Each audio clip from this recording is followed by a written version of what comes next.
ओम गुरुर्ब्रह्मा गुरुर्विष्णु गुरुर्देव महेश्वरः गुरुर्साक्षात् परम ब्रह्म तस्मै श्री गुरुवे नमः। आज की कथा प्रथम स्कंद को आचार्यों ने अधिकार लीला माना है।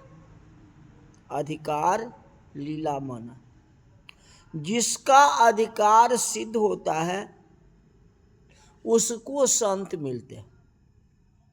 संत के पास ही संत आते हैं। दुर्जन के घर में संत नहीं आते। कदाचित दुर्जनों को संत में दोष ही दिखाई देता है। दुर्जनों को संतों में दोष ही दिखाई देता है। दुर्जन उसको कहते हैं जिसमें दोष ज्यादा हो। सज्जन उसको कहते हैं जिसमें गुण ज्यादा हो। जिसमें दोष ज्यादा है उसको सभी में दोष ही दिखाई देता है, और जिस मानव में गुण ज्यादा है उसको सभी में गुण ही दिखाई देता है। बुरा जो देखन में चला, बुरा न मिलिया कोई, अजौ दिल खोजा आपनी, तो मुझसा बुरा न कोई। दुर्जन को संत का दर्शन जल्दी नहीं होता। कदाचित हो तो उसको संत में भी दोष दिखाई देता है। महाराज क्रोध बहुत करते हैं, क्रोधी है, बहुत तामसी है। संभव है किसी साधु संत को क्रोध आता हो, मान के चलो। हमारे जैसे संसारी मानव के क्रोध में और संत के क्रोध में बहुत अंतर है। संसारी मानव अपनी स्वार्थ सिद्ध करने के लिए क्रोध करता है, अपनी स्वार्थ के लिए, जबकि संत दूसरों के कल्याण करने के लिए क्रोध करता है। मानव के क्रोध में बैर है, द्वेष है, और संत के क्रोध में प्रेम भरा हुआ है। संत प्रेम से क्रोध करते हैं। ऐसा देखा जाता है संत जिस पर क्रोध करते हैं उसका कल्याण हो जाता है। वह क्रोध जो है आशीर्वाद हो जाता है। संत जिसको अपना समझते हैं, जिसका कल्याण करने की उनकी भावना होती है, उसी के ऊपर क्रोध करते हैं। संतों में भी दोष होता है।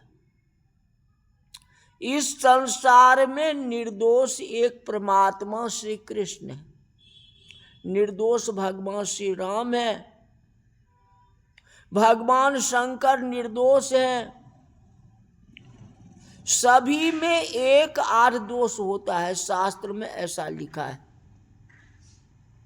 जो मल मूत्र से भरे हुए शरीर में रहता है उसने बड़ा भारी पाप किया है, उसने महान भूल की है। इसीलिए मल मूत्र से भरे हुए शरीर में वह आया है।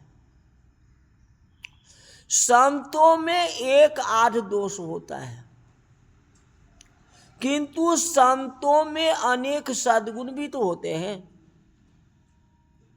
दुर्जन को संत में दोष दिखता है। जो अपने को बड़ा सयाना समझता है, ऐसा मानव भगवान में भी भूल को खोजता है। भूल नहीं खोजना है, दोष को नहीं खोजना है। जो अच्छाई है अच्छाई को खोजो। कितने ही लोग ऐसे होते हैं जो अपने को बड़ा सयाना समझते हैं। कहते मैं सब कुछ जानता हूँ, मैं पढ़ा लिखा हूँ, मेरे को सारी बात पता है। एक गांव में बहुत पढ़े लिखे साहब मिले थे। वे अभिमान में बोलते थे, मैं सब जानता हूं, मैंने रामायण पढ़ी है। रामायण में ऐसा वर्णन है कि सीता जी जब सौगर्भा थी तो रामचंद्र जी ने सीता जी का त्याग किया।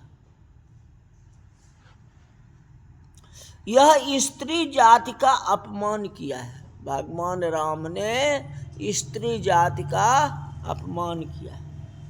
यह राम जी की भूल है, ऐसा नहीं करना चाहिए था।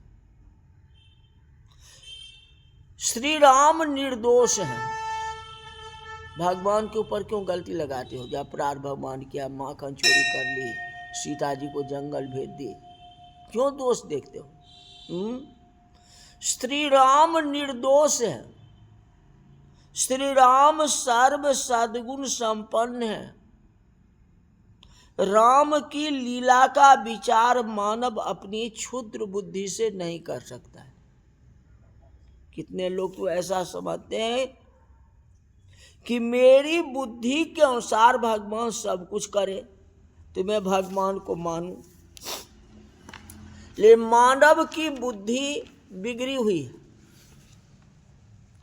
श्री सीताराम निर्दोष है। श्री सीताराम सर्व सद्गुण संपन्न है। श्री सीताराम परमात्मा है। रामायण में कहीं सीता माँ ने ऐसा कहा नहीं है कि प्रभु ने अच्छा नहीं किया।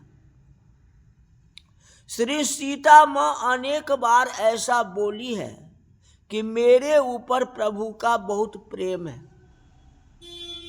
इसीलिए मेरा त्याग किया है। मेरे राम निर्दोष हैं। मेरे राम जो कुछ करते हैं वह सब कुछ उचित ही होता है, वह गलत नहीं करते। श्री राम किसी रानी को प्रसन्न करने के लिए राजा नहीं हुए। राजा की गद्दी प्रजा को प्रसन्न करने के लिए, जिससे प्रजा प्रसन्न हो। श्री राम राजाधिराज है। एक बाजू में अयोध्या की प्रजा है और एक बाजू में श्री सीता जी है।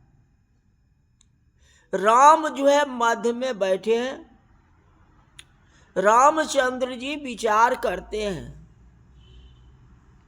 जो प्रजा ने मुझे राजा बनाया है और प्रजा को सुखी करने के लिए राजा की गद्दी है, जिससे प्रजा सुखी हो। सीता तो अपनी है, अपनापन है। ये प्रजा को दुख नहीं होना चाहिए, प्रजा को उदास नहीं होना चाहिए। हमारा परिवार दुखी हो जाए तो हो जाए, लेकिन लोग प्रसन्न होना चाहिए, क्योंकि यह शरीर किस लिए भगवान दिया है? दूसरे को उपकार करने के लिए। अष्टादश पुराणेषु व्यास स्वचनम दयम परोपकार पुण्याय पापाय परपेन्नम। तो दूसरे को उपकार करो, दूसरे खुश रहे, ऐसा उपाय करो। भागवत में भी लिखा, स्नेहम दयाम च सौख्यम च यदि वा जानकीमपि आराधनाय लोकस्य मुंचतो नास्ति में बैठा। राज की गद्दी सुख भोगने के लिए नहीं है। राज की गद्दी प्रजा को सुखी करने के लिए। राम सब कुछ जानते हैं। श्री सीता जी निर्दोष हैं। श्री सीता जी की महान पतिव्रता है, यह जानते हुए राम जी ने त्याग किया था। रामचंद्र जी ने स्त्री धर्म को गौण किया है और राज धर्म का महत्व दिया है। राम राजाधिराज। मानव की बुद्धि बिगड़ी हुई है। क्षुद्र बुद्धि है, वो अपनी क्षुद्र बुद्धि से प्रभु की मंगल में लीला का विचार करता है।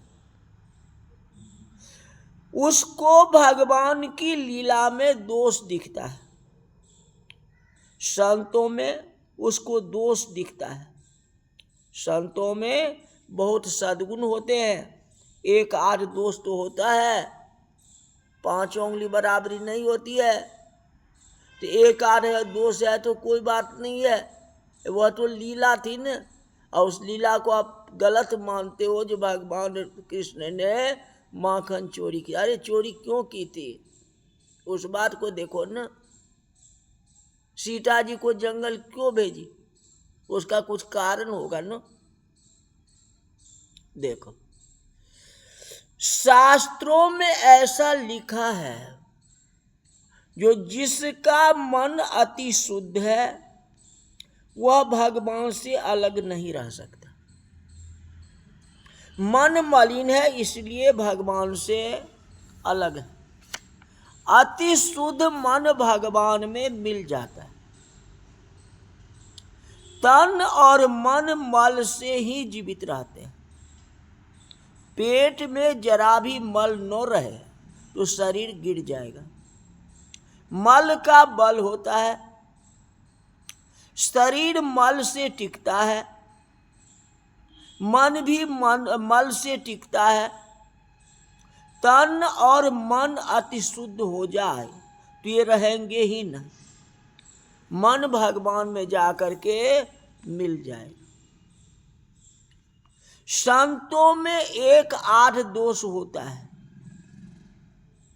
संतों के हाथ से कभी कभी भगवान को अपना कोई काम करने की इच्छा होती है। संत पूर्ण निर्दोष हो जाए तो कुछ नहीं कर सकते। संतों में एक आध दोष भगवान रखते हैं, जान करके संतों में एक आध दोष रखते हैं। और दोष नहीं होगा तो कहीं कि शायद उनको अभिमान हो जाए। तो नारद जी इतने बड़े ब्रह्म ऋषि थे, ये भगवान की माया ही थी न, जो नारद जी को मोह हो गया। तो थोड़ा बहुत दोष संतों में छोड़ देते हैं, यही बात है। भगवान के कल्याण के लिए तो दुर्वासा ऋषि क्रोधित हुए। भगवान को कृष्ण को कहे जो अभी खीर बनाओ, भोजन करना है। अब फिर वह खीर बनाए और वो लेकर उनके अपने शरीर में पूरा लेप दिए और तलबे में पैर के नीचे नहीं रख गए। तो जहाँ तक वह खीर को लेप कर दिए थे तो भगवान अजर अमर हो गए। कहने का मतलब ये होता है ना, और जहाँ छोड़ दिए तो देखो व्यवधा का क्या किया। हाँ, तो क्रोध में ही तो शांति है। हाँ, दुर्वासा इतने बड़े थे। तो संत का क्रोध तो आशीर्वाद होता है। हाँ, तो थोड़ा क्रोध कर दिए तो क्या हो गया बताओ। माताएं जब घर से बाहर जाती है तो अपने बालक को श्रृंगारती है। यद्यपि बालक का श्रृंगार करने की इच्छा नहीं होती, बालक रोता है तो भी मां उनको श्रृंगार कर देती। बालक को श्रृंगारने में मां को सुख होता है। मां अपने बालक को श्रृंगारने के बाद प्रेम से बालक के मुख को देखती, बहुत सुंदर लगता है। कैसा दिखता है। अब बाहर जाना है, किसी के इसको नजर न लगे। जो माँ अपने बच्चे को श्रृंगारती है वही माँ उसके गाल में, ललाट में काजल का टीका भी लगा देती। इतना सुंदर बनाया और फिर जो है गालों में, माथे में काजल लगा देती। इसको नजर न लगे। गलत किया ना, क्यों आप लगा दो टीका, काला क्यों लगा दिए। इतना सुंदर बनाया उसको काला लगा दिए। हाँ, माँ जिस प्रकार अपने बच्चे को संभालती है, बच्चे की चिंता रखती है, भगवान भी उसी तरह संतों को संभालते हैं। तो थोड़ा जो है वैसे ही जो है काला लग, जैसे बच्चे को आप काजल लगा देते हो वैसे संत को थोड़ा जो है अवगुण दे देते। अवगुण पर थोड़ा गुस्सा तो होगा, अभिमान तब तो उसको टूटेगा। कोई बात है, अगर तपस्या करता है और तपस्या करते करते कहीं अभिमान हो गया तो अभिमान तोड़ने के लिए तो कुछ चाहिए, खामियां तो चाहिए, इसलिए भगवान थोड़ा सा दाग लगा देते हैं, इसलिए संत गुस्सा करते हैं। इसलिए संत के गुस्सा पर ध्यान मत दो, भागवत की कथा सुनो और शेयर करो। आज की कथा यही तक रही। बोल वृंदावन बिहारी लाल की जय।